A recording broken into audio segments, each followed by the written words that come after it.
Ya, silakan. Oke, Pak. Nah, jadi apa namanya? Hubungannya logika itu tadi ke depan, ya. Katakan hukum di Indonesia, ya. Setiap orang yang bersalah itu kan pasti dihukum oleh Pak Hakim, ya. Nah, di sana tingkat kesalahan orang itu kan beda-beda. Ada yang mencuri ayam sama korupsi 1 miliar. Tentu kan Pak Hakim akan memberikan putusan hukuman yang berbeda. Kan seperti itu ya. Ini ngomong ke tentang peradilan yang adil ya. Jangan ngomong ke hakimnya disuap, nggak usah bicara seperti itu. Nah, apa? Nah, begitu juga dengan orang yang berkhianat kepada negara. Ya, orang yang berkhianat kepada negara tentu hukumannya jauh lebih berat daripada orang yang mencuri ayam ataupun apa namanya mencuri uang 1 miliar. Kan seperti itu.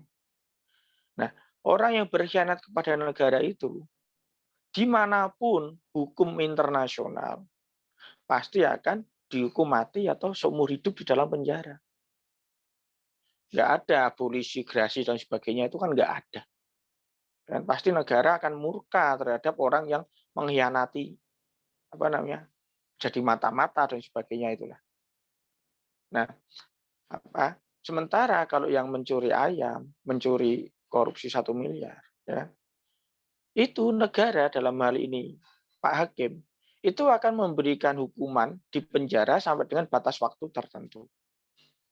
Tentu yang mencuri ayam katakan hukumannya 1 bulan. Terus yang mencuri 1 miliar katakan hukumannya 1 tahun.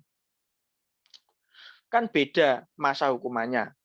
Sementara yang mengkhianati negara tadi nggak ada 1 miliar, nggak ada 1 bulan 1 tahun selamanya di dalam penjara, nggak bisa bebas. Nah, nalarnya universal kan seperti itu hukum peradilan. Nah, begitu juga dengan hukum di Islam. Ya.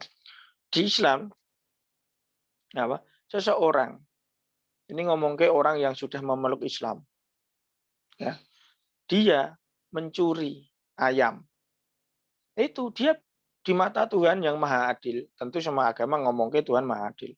Di mata Tuhan yang Maha Adil, ya, tentu hukumannya lebih sedikit daripada apa namanya yang mencuri uang 1 miliar tadi. Kan sama dengan konsep peradilan yang ada di dunia. Kan seperti itu. Begitu juga orang yang mengkhianati Tuhan. Artinya mengkhianati Tuhan itu apa?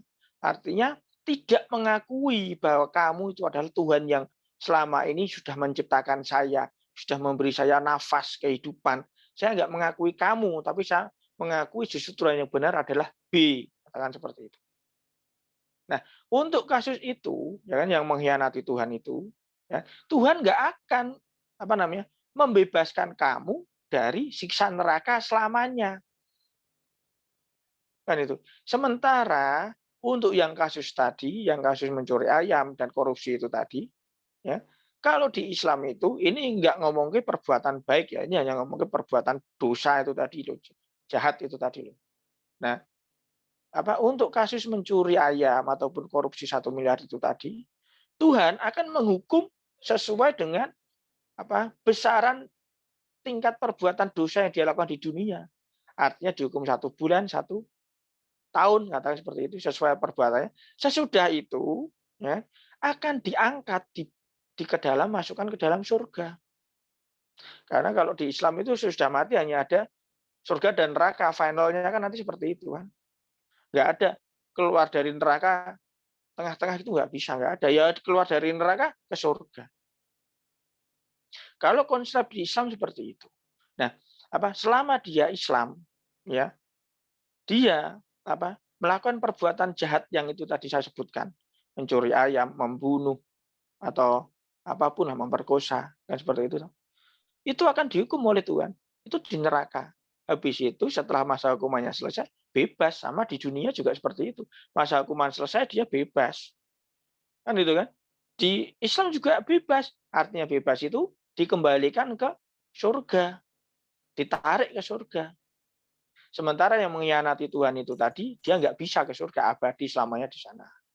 Nah, sementara apa namanya logiknya secara universal itu yang saya sampaikan perihal dosa yang dilakukan oleh manusia. Masih ada logik yang lainnya.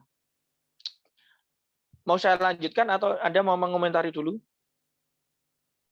Ya, dari contohnya seperti peradilan di negara kita untuk mengilustrasikan persepsi kan gitu ya tentang keadilan. Lalu selanjutnya ini masuk ke agama Islam tentang konsep keselamatan. Ini ada nama Alex juga, ada 2 orang Alex di sini. Udah wis nama aja repot. Iklan, nggak usah serius-serius banget. Oke. Tuh, ya.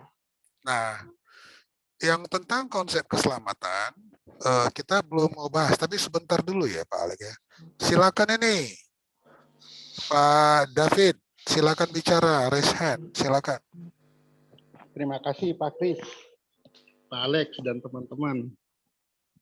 Jadi saya mau tanya Pak Alex nih. Jadi yang masuk dalam kelompok orang yang diilustrasikan sebagai pengkhianat negara itu Islam, menurut Islam orang ini siapa? Menurut Pak Alex, yang ketika mereka berdosa masuk neraka nggak boleh keluar lagi tuh. Menurut Pak Alex siapa tuh mereka? Terima kasih. Baik, poinnya dipahami ya, Bro David. Tapi begini, karena alurnya dari tadi nggak sampai ke situ, Bro David ya. Ini tentang logika gitu loh. Jadi kalau menurut aku nggak usah direspon dulu Pak Alex ya, karena itu sudah menyimpang dari alur. Kita masih pada batangnya itu loh, logika itu. Gitu menurut aku Pak Alex. Saya kan orang baru ya di sini ya. Saya ngikut aja lah, kan itu kan. Saya kan belum tahu habit di sini itu bagaimana sih. Suasananya bagaimana kan saya masih proses mempelajari ya. Suasananya adem-adem. Lanjut. Ya. Ya artinya saya mengikuti hostnya saja lah. Kan itu karena kan yang punya power host kan itu kan. Gitu. Iya, jadi kembali ke yang tadi itu sudah diceritakan konsep keselamatan Islam, bla bla bla, neraka, surga dan macam-macam. Tapi belum terlihat ini. Pak Alex ini menceritakan katanya ke logika itu. Pokoknya begini, Pak Alex sudah bicara tentang konsep keselamatan versi Islam. No problem, kan begitu ya. Cuma saya belum lengkap menceritakannya. Tadi kan saya baru menceritakan sebagian dan saya mau minta tanggapan Anda dulu, apakah seperti ini yang Anda sebut dengan logika yang bisa diterima semua orang. Kalau dicubit sakit semua orang merasakan seperti itu, adalah logika. Saya tadi hanya baru menyebutkan sedikit saja. Ya, terima kasih. Itu belum menyeluruh gitu. Ya, berarti Pak Alex membutuhkan konfirmasi supaya kita itu berada pada jalur pemahaman yang sama tentang topik ini kan gitu ya. Oke. Jadi yang Bro Alex ceritakan tadi dan aku udah sampaikan, nah itu akan diuji lagi gitu. Tadi kan sudah dimulai dengan premis contoh paling sederhana kan begitu ya. Jika kita cubit tangan, itu seluruh manusia di dunia ini akan mengatakan sakit. Itu namanya universal accepted. Lalu ketika kita mengatakan sebuah misalnya warna itu hitam. Di dalam bahasa apapun, di dalam teks apapun, itu akan menyebutkan warna itu adalah hitam. Warna contoh misalnya warna arang. Arang yang hitam ya, jangan arang zaman sekarang gitu ya. Nah itu namanya logika universal accepted. Terlepas itu bahasa apapun dia. Terlepas dia itu teksnya apapun. Bentuk-bentuk teksnya gitu, tulisan Jepang, tulisan China, tulisan apa gitu ya.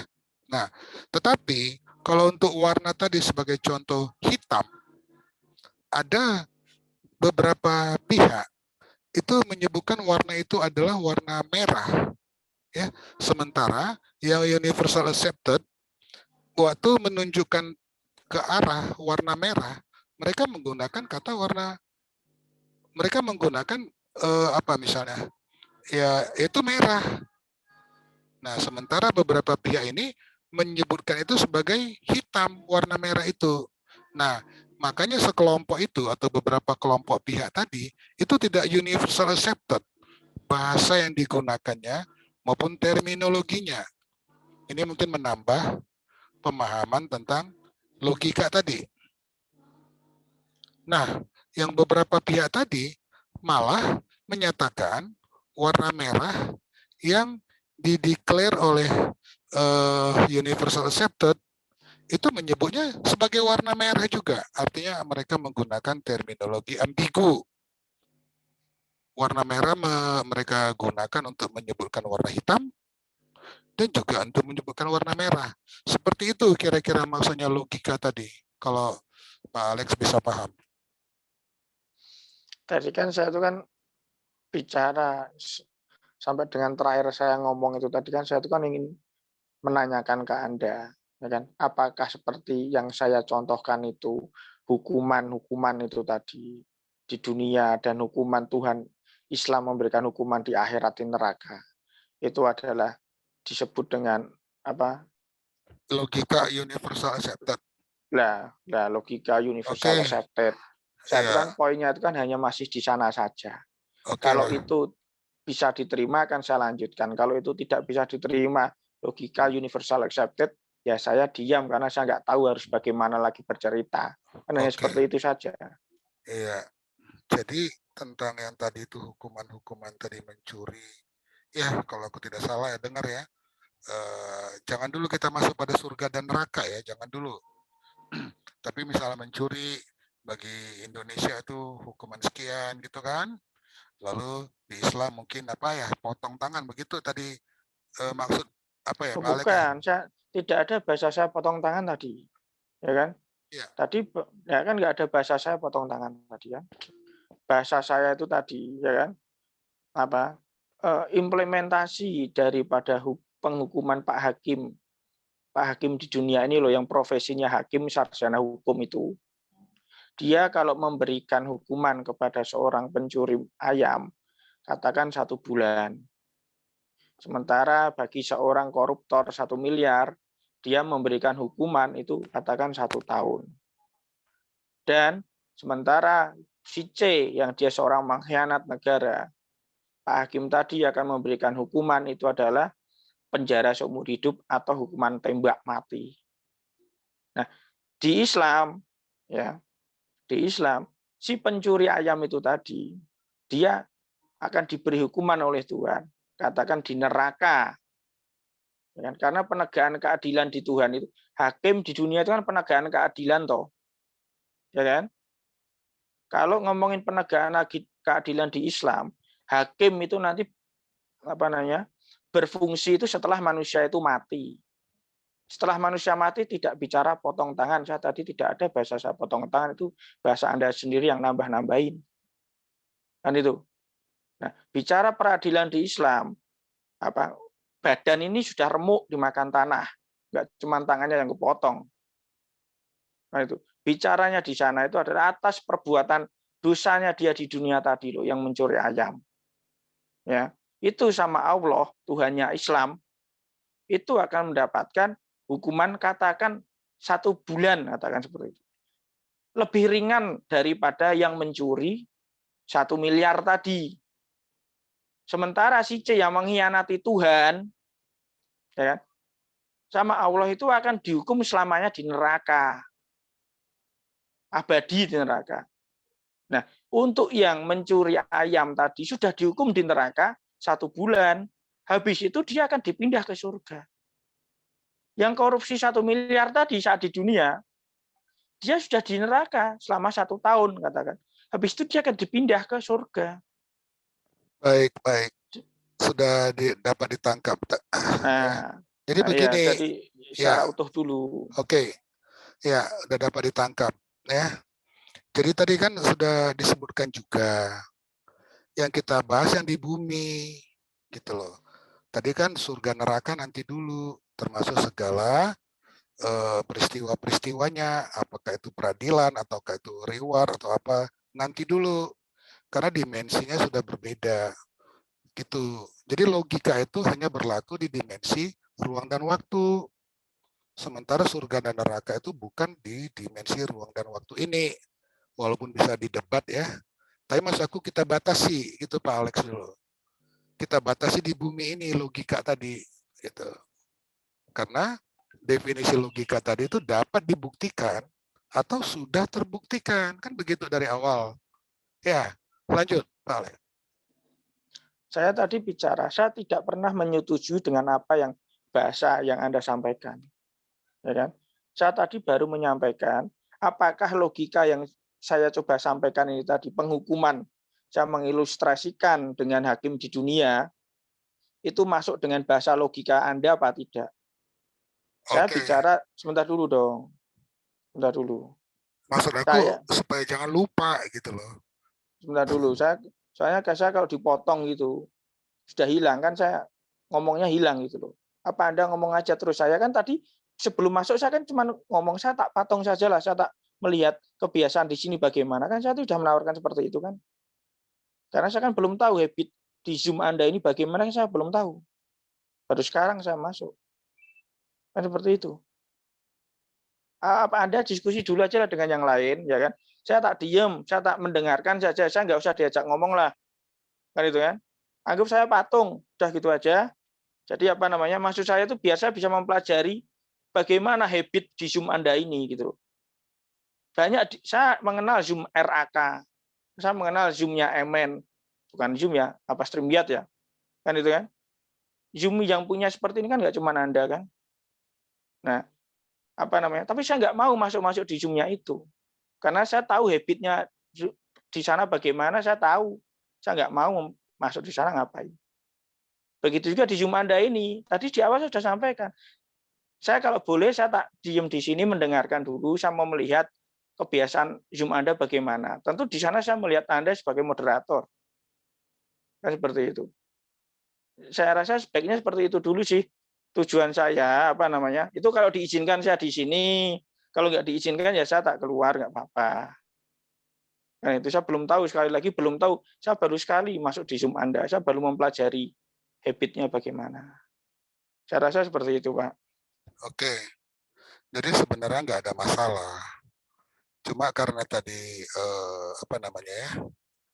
Ini kan masih kita dua yang bicara, ya kan? Nah, karena terbukti tadi, aku kehilangan fokus waktu tadi bicara tentang surga neraka itu, makanya tadi agak-agak tidak nyambung. Tapi setelah Pak Alex menceritakan kembali, aku paham. Nah, lalu yang terakhir, ya kan? Aku tadi memotong. Tujuan aku itu, aku kan nggak tahu berapa menit lagi Pak Alex akan bicara. Aku takut kehilangan apa namanya, nggak ingat gitu loh. Makanya aku mau coba tadi bertanya, makanya aku potong gitu loh Pak Alex. Kalau saya kan biasa, Pak. Mungkin Pak siapa tahu, Pak? Apa namanya? Tahu saya. Sebentar. Kalau saya ya dalam hal serius, katakan seperti itu ya. Kalau ini kan bagi saya masih ringan-ringan saja. Kalau hal serius, ya kan, itu saya akan catat, gitu loh. Saya catat, biasa itu saya lakukan. Saya biarkan lawan bicara saya dia ngobrol dulu, ya kan. Saya beri waktu dia untuk ngobrol. Baru setelah itu, setelah dia selesai, saya baru ngomong dengan catatan saya. Itu kalau saya. Tentu setiap orang punya habit masing-masing. Nah, masalah di saya itu, bila saya ngomong yang ada di otak terus diputus tengah jalan, ya kan? Dengan apa namanya? Tidak pembicaraan singkat, tapi pembicaraan yang lama, akan hilang saya untuk kembali lagi. Itu keterbatasan saya. Saya rasa gitu. Ya, dipahami maksudnya. Ya. Ya, monggo Anda semua apa namanya? Apa? Diskusi dulu saja. Saya tak menyimak dengan baik, saya tidak mengganggu. Seperti itu. Monggo silahkan. Iya, iya. Oke, nggak ada masalah Pak Alex. Silakan Pak David.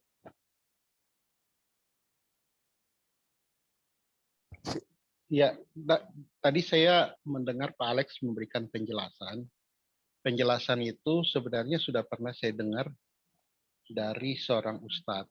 Jadi itu berbicara tentang konsep mereka terhadap dosa dan juga terhadap surga neraka. Jadi dalam Islam itu seorang yang melakukan dosa dia akan dihukum berdasarkan dosa yang dilakukannya. Kalau yang diilustrasikan oleh Pak Alex itu tadi, kalau dia curi ayam, dia dosanya dosa seberat curi ayam. Dia ambil uang 1 miliar, dia dosanya sesuai dengan 1 miliar. Tapi setelah dia dihukum di neraka, dia setelah selesai hukum di neraka, dia dikembalikan ke surga. Itu konsep dalam Islam. Sedangkan yang diilustrasikan Pak Alex tadi sebagai orang yang mengkhianati negara, itu dalam Islam itu adalah orang